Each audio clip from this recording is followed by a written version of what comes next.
We hear say some students don't go bust fake pastor for inside Anambra State. We hear say this man of God, in carrying hustle, he no see anywhere to go. Now inside university, Anambra State University, he can decide say he won't go preach for them. Now after 1 hour of preaching and kabashing, we even miss say okay, fine and good. This man feel be real man of God. Now there this man cause make everybody bring out their ATM. Me I even think say na miracle money won't happen. Maybe you won't start to pray say as you did there, money go dey enter your ATM. Before we go see na there oga turn mouth. Say many people come they sow 20,000 naira seed into your account. If not, you know go pass your exam. And I see pastor thief before we go see. Now there people start to disgrace this pastor. Say in fact your nyash door open. We don't see the kind work where you do. My people beg, make na follow me see. Give this man 1 naira. Do not give this man 1 naira. If you give this man 1 naira, yes. Nobody's giving you a dime. Nobody's giving you a dime. Do not do attention.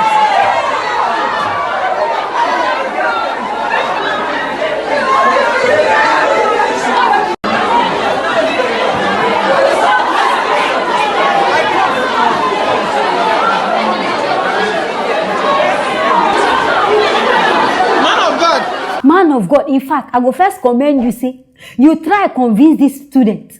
Because for you to stand there, they talk, it means say you get the gift of pastoring. But this man, among the whole lie, when he claims say he be medical doctor, plus say he be pastor, and say when in this, he no read one book to pass. Say now the grace of God. Huh? I beg, which kind of lie be this? You sure say this your lie, no go to university? Because how you go talk say you no read book and you pass? Say na grace of God, now they do. I beg, since when God miracle carry book open into your head, biology, everything you pass, you no fail one. But we come reason and say this man a pure thief. Say now so this man they go from university to university and no be saying they use clear eye they do am. Say I see enter inside this class, this man they use juju. So now so he go stand to the talk, they hypnotize everybody. By then everybody don't turn mumu.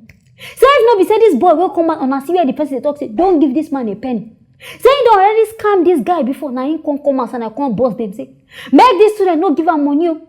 Say now so this man of God they go up and down, they go thief people. And say in fact people don't know him. But I beg young boy like you know see better work to do. If say you won't even do pastor, make we go pastor or for church now. And I know say for that place in they employ pastors, they go pay you salary. At least for go they earn your money. No be say you can't go inside school. Why be say you know say everybody I don't hear. But even though we say this person now so they go just scam these people of 20K. Now so I no go even supply say juju no there. Now so these people just murmur it, they just sweet mouth them. Because now no say with this God of it, so people even tell lie.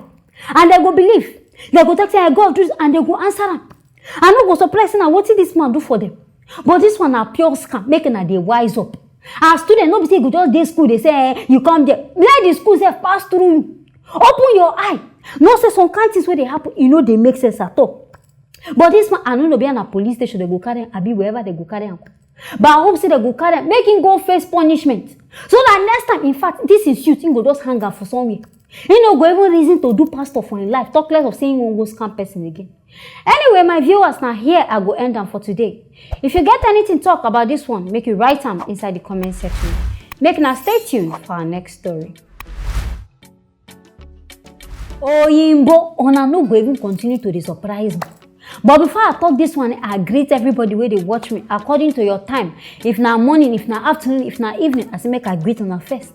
But this one will come now about snake. Snake don't go bite a 5-year-old pikin for face. And I said, go the wonder say, I beg, how snake take enter this matter, abi? And I go the wonder where this girl and snake for go meet. Now there we gotta say this girl mama carry her say make they go zoo. They call this zoo petting zoo inside Russia. Zoo where be say on a that they go pet animal inside this. I never even hear and reach. Not only oyibo people now they do mumu things.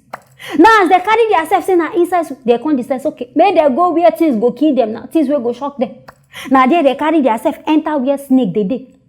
And they come say to prove say you come this kind of location you suppose wear the snake for neck. Before we go see my brothers and sisters now there snake bite this girl for face. So my people beg make una follow me watch.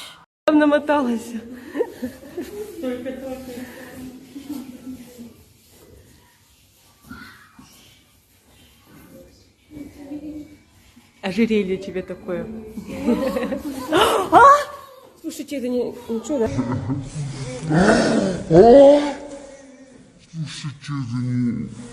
Una see this kind adventure, I beg no dey use and joke with me. Because why be say you go carry person, small pikin like you no see anywhere go, more dey there you no carry am go. Fashion place there you no carry am enter.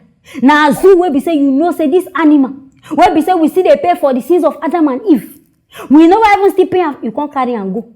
Una see snake, una no fear. But thank God say as they carry this girl go hospital, they talk say this snake will bite the girl, the snake no get poison. So as e be, nothing do this girl, but the mark of the bite go still dey her neck. I beg this one, I want even now play this one, I be now waiting. I be say because you want carry your pikin go adventure, because I no even know how to go explain. If say this snake won't go, I beg all snake na snake. E get poison, e no get poison, no use and play. Because this one na small pikin. I no fit hear say inside Africa, a black woman go carry him pikin say they go Ibadan zoo. So make he come put snake. The next thing we go to hear na hey yo ekpele because by that time this person don't even die. People don't already tell you sorry. Because now no say inside our zoo snake never even chop belle full. Say you want come go, the next thing na you in go feast on. So this one wey this woman I don't know behind they try treat this girl to fear. I been waiting they try challenge the pikin. But I even commend this pikin say as this thing happen, she no even move, she stand there. She no even face fear, she still wear this thing. But parents, I bet he get some kind of so on no carry and suppose they near am with una pikin. The pikin too, if say the pikin don't grow, she can't decide say yes, now waiting I want good. Fine and good. You allow her go there if he kill her, na her personal business. No be say small pikin you go come resign say me I feel say this one ain't good for you. Go visit snake. You go come carry am. I beg this thing no make sense. So I hope say this one go use and learn. Because now here all of us they wear crocodile chop person hand. Now snake now don't they do. I hope say this one now you go use and learn something. But anyway, now here I go end down for today. If you get anything to talk about this one, what I just talk now, make you write them inside the comment section. Make now stay tuned for our next video.